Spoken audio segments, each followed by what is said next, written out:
விஜய் ரொம்ப நல்லவர் அப்படின்னு காமிக்கிறதுக்காக உள்ள எபிசோட் அப்படின்னு நினைக்கலாம் நம்ம. நிஜமாவே அந்த பையனை எல்லாத்துக்குமே பிடிக்கும் அப்படிங்கிறது தெரியும். இன்னைக்கு பண்ண 2 விஷயங்கள் இருக்கு. மொதல் விஷயம் என்னன்னா, அந்த பொண்ணால அங்க தூங்கவே முடியல. போத்திக்கிறதுக்கு போர்வை இல்ல அந்த சிந்துவால. அப்போ உட்காந்து சொல்லுது, "எம்மா எனக்கு ஒரு போர்வை இருந்தா பரவாயில்லன்னு." அங்க போர்வை, தலையணை எல்லாம் வந்து பழைய ஜாமான போட்டு வச்சிருக்கிற ஒரு ரூம தான் குடுத்துருக்காங்க அவங்க அப்படிங்கிறது தான். உடனே அந்த பொண்ணு வெளியே வந்து அந்த அம்மா வெளியே வந்து அந்த வேலைக்கார அக்காட்ட வந்துட்டு திடீர்னு இந்த வீட்டில் வேலைக்காரங்க வருவாங்க, திடீர்னு வேலைக்காரங்களும் இருக்க மாட்டாங்க. வேலைக்கார அம்மா அக்காட்ட வந்து, "அம்மா ஒரு போர்வனாச்சும் கிடைக்குமான்னு." "அதெல்லாம் ஒன்றும் இல்லைம்மா அந்த ரூமில், அதெல்லாம் கிடையாது இங்கே, இதெல்லாம் இருக்குது, அதை வச்சு படுத்துக்க வேண்டியது." "இல்லைம்மா தலையிலாம் பரவாயில்ல, ஒரு ஒரே ஒரு போர் இருந்தால் போதும்." அந்த பொண்ணுக்காக கேட்குறாங்க அவங்க.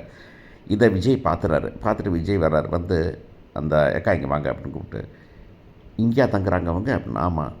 "யார் இங்கே தங்க சொன்னதுன்னா?" "இல்லை ராதாம்மா தான்." "ராதாம்மா சொன்னாங்கன்னா நான் என்ன சொன்னேன், இங்கே தான் சொன்னேன்." "கெஸ்ட் ரூமில்." "கெஸ்ட் ரூமில் தங்க மாட்டேங்க, இங்கே தங்க மாட்டீங்க." "இல்லை ராதாம்மா சொன்னாங்க." "ராதாம்மா சொன்னால் நீங்கள் என்னதும் சொல்ல மாட்டீங்களா?" அப்படின்னு கேட்கும்போது விஜய் ரொம்ப சூப்பராக இருக்கார். அப்புறம் கூப்பிட்றாரு, "இங்கே பாருங்கள், அவங்க கெஸ்ட் ரூம் கூப்பிட்டு போங்க, அங்கே ராதாம்மா இடத்துல நான் பார்த்துக்கிறேன், நான் கொண்டு போய் தங்க வச்சு அவங்களுக்கு எல்லா வசதியும் பண்ணி கொடுத்துட்டு என்ன சொல்கிறீங்க நீங்கள், ஓகேயா?" அப்படின்னு சொல்லிட்டு, "நீங்கள் இங்கே தங்க வேண்டாம், சாரி, நீங்கள் அங்கே போய் தங்கன்னு." "இல்லை மாப்பிள்ளை, இந்த மாப்பிள்ளை என்ன சொல்லாதீங்க." அப்படின்னு அது அந்த பக்கமும் ஜகா வாங்கிக்கிறார் அவர். அது நிஜமாக இருந்தது, நல்லா இருந்தது. "செல்லன் தம்பி" அப்படின்னு சொல்கிறாங்க, "நீங்கள் போய் அங்கே தங்கிக்கணும்." அந்த பொண்ணு போய் அங்கே போய் ரொம்ப சந்தோஷம். சின்ன பொண்ணுங்கிறத அருமையாக காமிக்குது அந்த பொண்ணு. வந்து மெத்தையில் உட்காந்து, ஏன்னா ஒன்றுமே இல்லாமல் படுத்து கிடந்துட்டு மெத்தையில் திரும்ப படுக்கிறேன் அப்படின்னு சந்தோஷமாக போயிட்டு, "வாமா" அப்படின்னு சாதிக்கும்போது விஜயோட பெரிய மனசு தெரியுது. அதுக்கப்புறம் பார்த்திங்கன்னா, விஜய் வந்துட்டு அந்த பொண்ணு கால் வலிக்குது எப்படி இருக்குது காவேரின்னொன்னே, உடனே சுடுதண்ணி வச்சு லெமன் புழிஞ்சு விட்டு காலை வச்சு காலை இப்போ சரி பண்ணிக்கிட்டு இருக்குது அப்படிங்கிறத பார்க்குறோம். ஸோ அந்த அந்த சீன்லாம் ரொம்ப அவங்களுடைய நெருக்கத்தை காமிக்கிறது அப்படின்னாலும் கூட, திரும்ப பாப்பா பாப்பான்னு பேசும்போது நமக்கே பாப்பா மேலே கோவம் வந்துருமோ அப்படிங்கிற லெவலுக்கு போயிடுது. "பாப்பா நீ வயிற்றுக்குள்ளே இருக்கிறனால எல்லாம் கவனிக்கிறாங்க, அதை வயிற்றுக்குள்ளேயே இருந்துக்க." அப்படிங்கிறதெல்லாம் வந்துட்டு கொஞ்சம் கேணத்தனமாக தான் இருக்குது அப்படிங்கிறதுல மறுக்கவே முடியாது. சின்ன பண்ணுறது லவ் பண்ணுறதுல கேணத்தனம் அதில் வந்து இன்க்ளூடட் பண்ணி வச்சுக்க வேண்டியது தான் போல இருக்குது அப்படின்னு. மற்றபடி கிச்சனில் கூத்து நடக்குது. கிச்சனில் வந்து அவங்க சமைச்சிட்டு இருக்காங்க. சமைச்சிட்டு இருக்கும்போது வந்துட்டு கங்காவுக்கு வந்துட்டு எப்போவுமே ரவா உப்புமா தான் பிடிக்குது அப்படின்னு.